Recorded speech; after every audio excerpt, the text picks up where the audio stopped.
ABC News, a major consumer group today, that would be the Center for the Science and the Pubic Interest, called for a government ban on two types of caramel. Some say caramel, some say caramel. Where I grew up, it's caramel. Just bear with me. Caramel coloring used in colas, warning the ingredients could cause cancer. The soft drink industry came out swinging, strongly objecting to the claim. Quote, we're asking the FDA to ban the use of caramel coloring that's used in colas and certain other soft drinks and a variety of other foods, said Michael Jacobson, executive director of the Center for Science and the Pubic Interest. The reason is that several years ago, a government agency, the National Toxicology Program, tested a contaminant in the coloring and found that it caused cancer in mice and possibly rats. Wow, that sounds scientific so far. According to the CSPI, pure caramel is made by heating sugar, while the coloring found in cola, like Pepsi and Coca-Cola, is made by reacting sugars with ammonia. Jacobson said the chemicals the reaction produces have been proven by federal government tests to be carcinogens, a finding the Coca-Cola company vehemently disputes. CSPI's statement irresponsibly insinuates that the caramel used in our beverages is unsafe and maliciously raises cancer concerns among consumers, the company said. This does a disservice to the very public for which the CSPI purports to serve. In fact, studies show that the caramel we use does not cause cancer.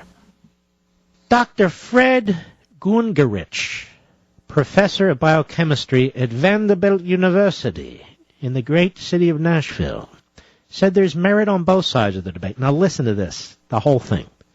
Is it a carcinogen? The tests have shown in mice it can increase the risk of cancer. And by the way, if you have pet mice, then don't feed them Coke. On the other hand, there's also evidence, he said, in male rats that it prevented several types of cancer.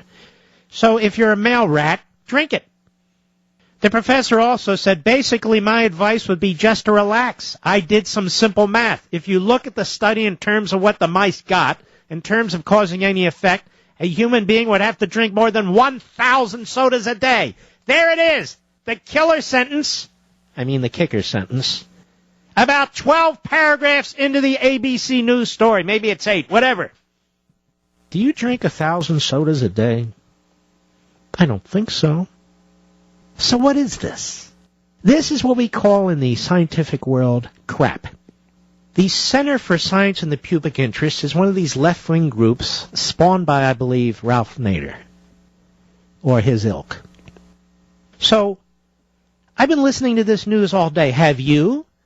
About this group's findings that the color of Coke or Pepsi, that the ingredients, according to this group, may cause cancer.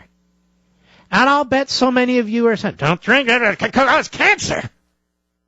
Well, as this good professor say, he took a sharp pencil to it, yeah, if you drink 1,000 sodas a day.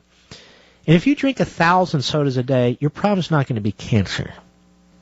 All of your organs are going to explode at about Coke number 312. So I don't recommend that. CSPI acknowledges that obesity is still a greater health risk from the consumption of non-diet soda than cancer, but maintains there's still a risk. So there you go. All the news reporting a phony story. Now, what about these companies? All the people they employ.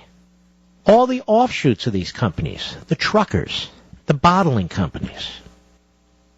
The janitors who clean the floors. The mechanics who work the assembly lines, all put at risk.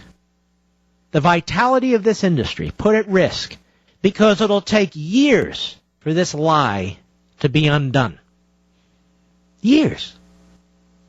And these businesses with their employees are going to have to work overtime to try and counter what is a vicious propaganda attack. So unless you drink more than 1,000 sodas a day, ignore the news about this story. It is a disgrace that the news ran with it, and I am responding to it because it's aired ABC News.